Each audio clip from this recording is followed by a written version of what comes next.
Dobre, priateľ môj, máme tu video číslo 2, v ktorom si doplníme tieto stredné časti správnymi farbami.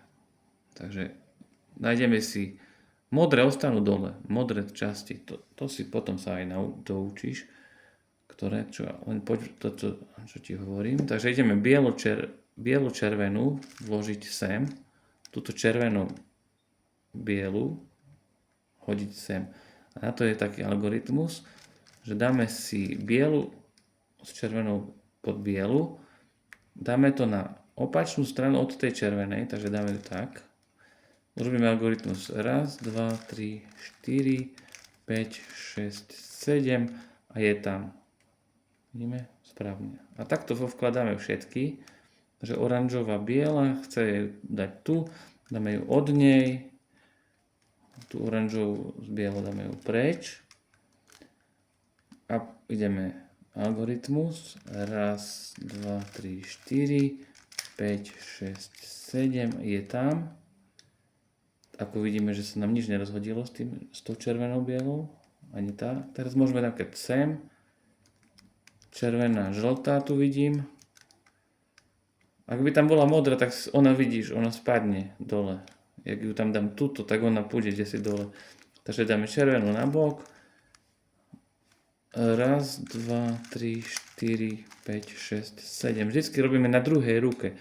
Ak som dal červenú na bok tam, tak robím ľavou rukou. Ak som dal červenú tam, tak robím pravou rukou.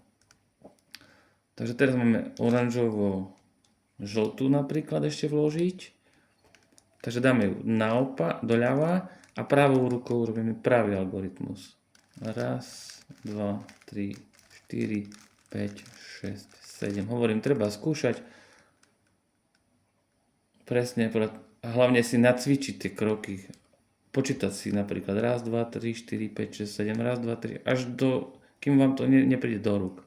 Takže takto je druhý krok. Ak by tam bola, že ukážem vám to, hej, hodím si ju dole. Ak by tam bola naopak,